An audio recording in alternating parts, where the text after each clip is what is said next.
Page 8 is the first lesson of the book. Basically just basics. Basically the basics. They cover a little bit about how to set up the keyboard. You can see the pretty picture there. Your piano may or may not look like that, doesn't matter. You may or may not look like that, doesn't matter. The idea is you sit comfortably. Don't slouch your back, don't kind of sit up, not in a tension type thing, just comfortably up. You want to be as relaxed as you can while playing the piano without falling off the bench or whatever. Just stay relaxed, but a good posture, whatever you think a good posture is. I don't know, let's see. The hand position, this is where a lot of people don't agree. I don't like the bubble thing. If you'll relax your hands, just relax. There's a natural curve to the fingers. That's it. So you don't curve your fingers. You relax your hand and let the fingers curve. Now there are times when you play where you got to stretch out a little bit or where you got to curl up a little bit, but the starting spot is just a nice comfortable hand position, just a regular hand position.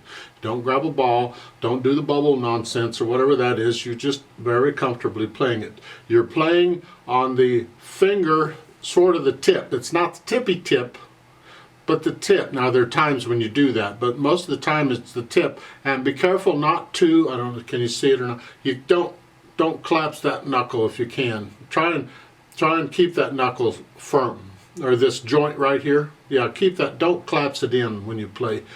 Relax. You don't have to push down hard. Just relax, and it's just wiggle the fingers a little bit. That's fine. The wrists are basically even with the arm, and the arm is basically even with the ground. Everything is basically even with everything, I guess. I don't know. We have finger numbers. Most instruments do have finger numbers. Unlike violin and so forth, we use the thumb. So that has to have a number, and that is number 1. The thumb is number 1, the little finger is number 5. As far as the notes go, I assume you can read music at least to some extent. You may only read treble clef or you may only read bass clef.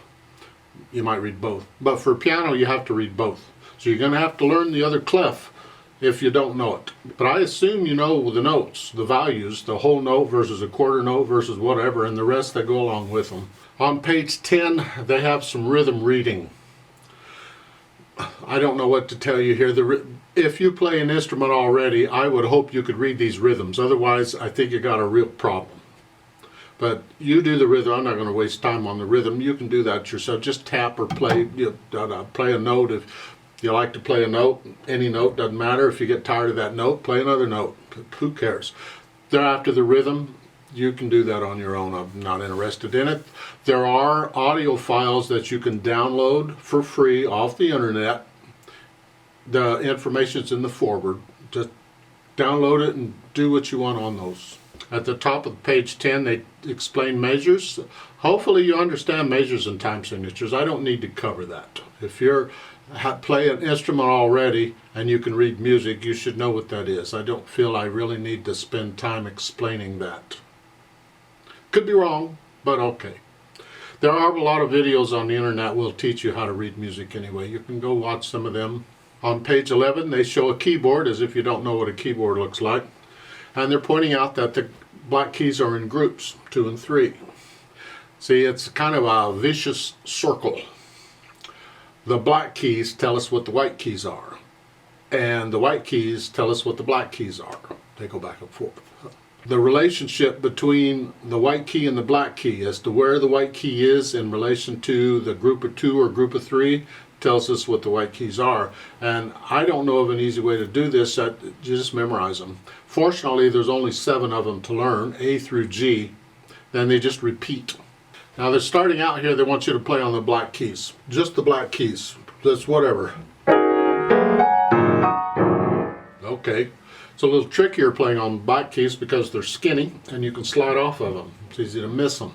White keys are a little easier to physically get correctly. Play correctly. Don't hit them. Play correctly. That's what this book is doing. They're starting you out on black keys. If you take a look at page 13, they want you to just make up something on the black keys here. Follow in, they show the accompaniment there. And it doesn't matter what you play, you're just playing black keys. You can play them anywhere. And the rhythm, just the accompaniment, it's a common time, so just find a rhythm that works for you and play anything at all. It doesn't matter. There's no right or wrong here as long as you're playing black keys. And you can find the accompaniment on the download it from the website, or it's on the CD or whatever. Now this key here, the key of G flat major, not that it's important, except in your thing you're going to make up your melody you make up, try and make the last note that you play there in the last measure a G flat. Just make sure there's a G flat there. End on a G flat, because you're in the key of G flat major. It just makes more sense musically to end on it's, you know, the step one of this scale. But just briefly, it's something like this. 1, 2, 3, 4.